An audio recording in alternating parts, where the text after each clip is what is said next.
This story still feels like a bad dream, something I'd wake up from and everything would be okay again, but it's not.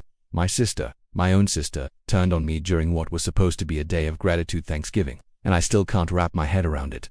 Let me set the scene for you. My sister, let's call her Clara, and I have always been close. We were those sisters who shared everything: clothes, secrets, dreams. She was my built-in best friend.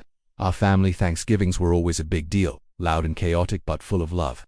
My mom would cook for 2 days straight, the house would smell like cinnamon and turkey, and all the cousins would run around screaming. It was our tradition. This year was different though. For the past year, Clara had been dating this guy, Mark, from the beginning. I had a weird feeling about him. He was a little too smooth, a little too charming in a way that felt rehearsed. Whenever I was around him, he'd make these subtle digs at me, disguised as jokes.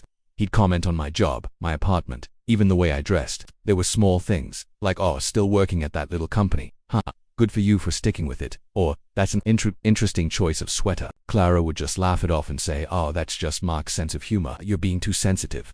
I tried to talk to her about it. I'd say, "Clara, the way he talks to me isn't right." She would get defensive immediately.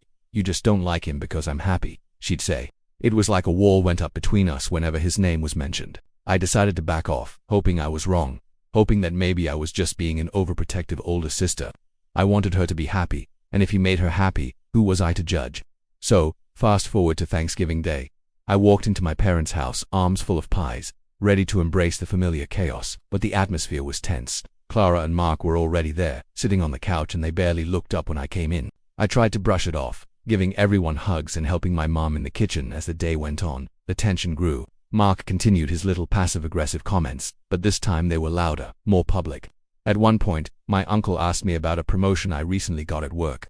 I was really proud of it and started to share the news. Before I could even finish my sentence, Mark cut in. "Yeah, but isn't that company about to go under?" I read an article about it. The table went quiet. My face flushed with embarrassment. I looked at Clara, expecting her to say something, to defend me, but she just stared at her plate, silent. That was the moment I felt the first real crack in our relationship. Her silence was louder than his words. It felt like a betrayal. I tried to salvage the conversation, saying, "Oh no, the company is actually doing great. We just secured new funding." But the damage was done. The mood was ruined. The final straw came after dinner. We were all sitting in the living room, digesting the mountain of food we'd just eaten. My cousin mentioned she was thinking of moving to the city and asked me for advice on finding an apartment. I was excited to help her, but as I started talking about different neighborhoods, Mark snorted. "You'd take advice from her. She lives in a shoebox and pays a fortune for it. No financial sense at all." This time, it was too much. I stood up and faced him. "Mark, that's enough. I don't know what your problem is with me, but I'm done listening to your insults." I was shaking, but I was determined not to let him walk all over me in my own family's home. I expected my family to back me up. I expected my parents to say something, but most of all, I expected Clara to finally stand by my side. Instead, what she did next shattered my heart into a million pieces. She stood up, walked over to me, and with a voice I barely recognized, she said, "Why do you always have to make everything about you? You're just jealous of my happiness. Mark is a good man, and you've been trying to sabotage our relationship from the start. You're the one with the problem." The entire room went dead silent.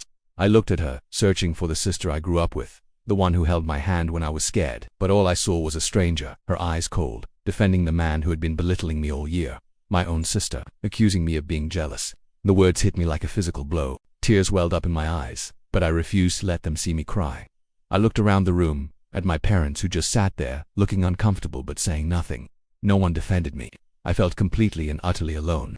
Without saying another word, I grabbed my coat and my purse. I couldn't breathe in that house anymore. As I walked to the door, my mom finally whispered my name, but I couldn't even look at her. I just walked out, closing the door on my family and the Thanksgiving I would never forget. For all the wrong reasons. Driving home, the tears finally came. It wasn't just about Mark's nasty comments. It was about Clara. She had chosen him over me. She had not only allowed him to disrespect me, but had joined in, turning on me in front of our entire family. She twisted my concern for her into jealousy. How could she believe that? How could she think so little of me? It's been a few weeks now, and the silence is deafening. She hasn't called. I haven't called. My mom texts me saying things like, "Things will blow over," and she didn't mean it. But she did mean it. You don't say things like that unless you mean them. I'm left replaying that day over and over in my head. Was I too sensitive? Should I have just kept my mouth shut? But the more I think about it, the more I know I had to stand up for myself. What I can't accept is that my sister, my best friend, wasn't in my corner. She was on the other side. This whole experience has taught me a painful lesson about family. Sometimes, The people who are supposed to love you unconditionally are the ones who can hurt you the most. And sometimes, you have to choose yourself, even if it means creating a distance you never thought possible. I don't know what the future holds for my sister and me. I hope one day she'll see Mark for who he really is and realize what she did. But I also know I can't wait around for that. I have to heal from this, on my own. The bond we had is broken, and I don't know if it can ever be repaired. It's a grief I wasn't prepared for. Losing a sister, while she's still standing right there. Thank you for letting me share this with you all. It's been really hard to even talk about. If you've ever gone through something similar with a family member, I'd love to hear about your experience in the comments. It helps to know you're not alone. Don't forget to like this video and subscribe for more stories. It really means a lot. Take care.